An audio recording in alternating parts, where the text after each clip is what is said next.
Bom, pessoal, vamos agora comparar o efeito de plantas com medicamentos químicos sintéticos. As plantas deveriam ser a primeira opção de escolha. Se você está com um problema de saúde leve ou até moderado, você deveria buscar inicialmente a solução desse problema na fitoterapia. Se a fitoterapia não conseguir resolver o seu problema, aí você parte para o uso do medicamento químico sintético. Quanto mais você conseguir fazer um tratamento natural, com poucos efeitos adversos, ou praticamente nenhum efeito adverso, melhor. Existem problemas que não dá para resolver com a fitoterapia. Problemas mais moderados, mais graves, que exigem um tratamento de choque, exigem uma abordagem química rápida, que não dá para atuar com a fitoterapia. Mas aqueles problemas mais leves, mais moderados, que a pessoa não precisa de um efeito imediato, instantâneo, quase que instantâneo, a fitoterapia é uma excelente opção. A maioria das pessoas que vão tratar as suas doenças, elas deveriam buscar inicialmente a fitoterapia. Tá certo? Então, nós temos aqui um material do Instituto Brasileiro de Plantas Medicinais, que foi produzido esse material pelo Dr. Alexandro Botzares. Então, todo o mérito da construção deste slide é dele. Vamos lá.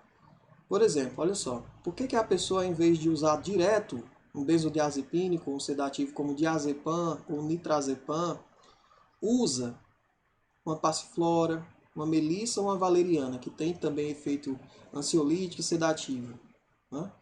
A passiflora ela tem um efeito ansiolítico e sedativo, a melissa officinalis tem efeito sedativo suave e a valeriana officinalis tem efeito agonista de GABA, sedativo e hipnótico. Não, mas muitas pessoas preferem usar logo diretamente um diazepam ou nitrazepam da vida, né? Que tem vários efeitos adversos. Pois é. Aqui é uma boa opção para a gente começar a pensar no tratamento natural de ansiedade. Para que a gente pense no efeito sedativo leve, né? Ou até moderado em alguns casos. A gente pode até pensar numa combinação destas plantas. Bom, por que quando a gente está com a dor ou com febre, a gente corre para comprar logo de cara Aécio ou dipirona? Se a gente tem algumas opções na fitoterapia como Salix alba e o gengibre officinalis. Salix alba tem efeito analgésico e antitérmico. E um efeito anti-inflamatório também, com a ação inibidora da COX-1. Gengibre tem um efeito analgésico por ação central e reduz a resposta inflamatória por inibição de COX e de citocinas. Então a gente pode parar para pensar um pouquinho.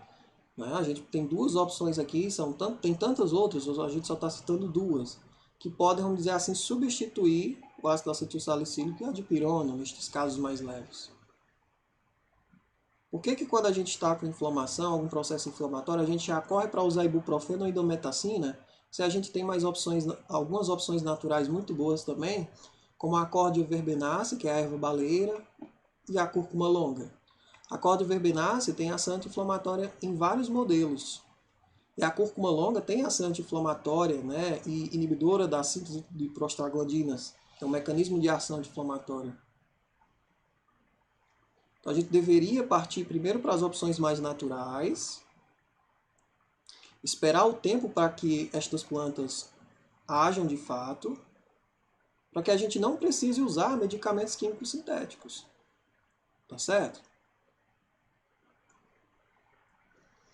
Olha só, por que quando a gente pensa no efeito corticoide, corticosteroide, a gente parte logo para a prednisona de início? Né? A gente tem opções naturais com efeito corticoide também, como o alcaçuz. O alcaçuz ele é um anti-inflamatório, corticoide fraco, que inibe a 11-beta-hidroxilase. Tá? Então, o alcaçuz é uma opção que pode ser pensado para substituir o uso de um corticoide mais fraco como a prednisona.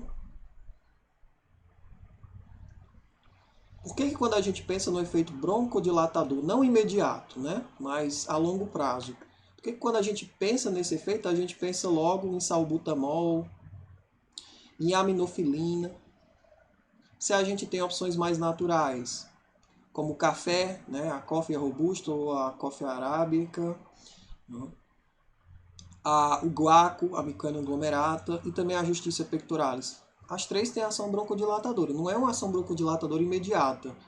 Não são opções para você usar numa crise aguda, mas são opções para você usar para tratar a longo prazo, a médio e a longo prazo. A coffea robusta e a arábica, que é o café, tem xantinas com atividade inibidora da fosfodiesterase. O guaco tem uma ação broncodilatadora por ação direta no músculo liso. E a Justiça pectoralis tem efeito broncodilatador por ação direta no músculo liso. São opções que, inclusive, podem ser pensadas, no caso do guaco com a Justiça pectoralis, de forma conjunta. O uso de duas plantas com o mesmo objetivo.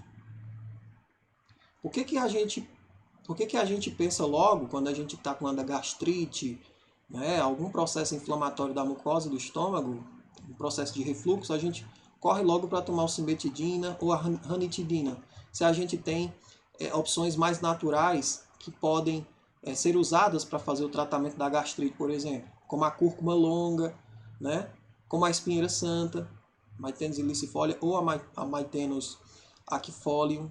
A cúrcuma longa ela inibe o crescimento da H. pylori e aumenta a barreira da mucosa. A espinheira santa reduz a secreção de H+, de ácido na mucosa gástrica e aumenta a barreira mucosa. Então, a gente tem que parar de correr logo para tomar cimetidina e ranitidina, passar as opções mais naturais, como cúrcuma longa e espinheira santa. Existem outras, como a alcaçuz e por aí vai, que atuam também nesse sentido, né? A aroeira vermelha. São uma infinidade de opções. Tá? Então, como conclusão, esse material ele vai dizer o seguinte: os fitoterápicos podem substituir uma parte dos medicamentos mais prescritos no atendimento primário à saúde. Possuem uma excelente relação de custo-benefício. Por seu perfil de ação, são mais adequados aos problemas simples de saúde, cerca de 95% dos atendimentos do setor primário de saúde. Então, no atendimento primário, aqueles problemas mais simples, todos podem ser resolvidos pela fitoterapia. Ou grande parte deles, né? Investir em fitoterápicos ainda ajuda no melhor aproveitamento da biodiversidade brasileira. Então, parabéns a quem construiu este material. Vai todo o mérito para a pessoa. Né? Vou colocar aqui no início para que vocês possam ver. Né? Instituto Brasileiro de Plantas Medicinais e Plantas Medicinais. E quem construiu, né, tá lá no nome do Dr. Alexandro Botzares. Grande abraço e até a próxima.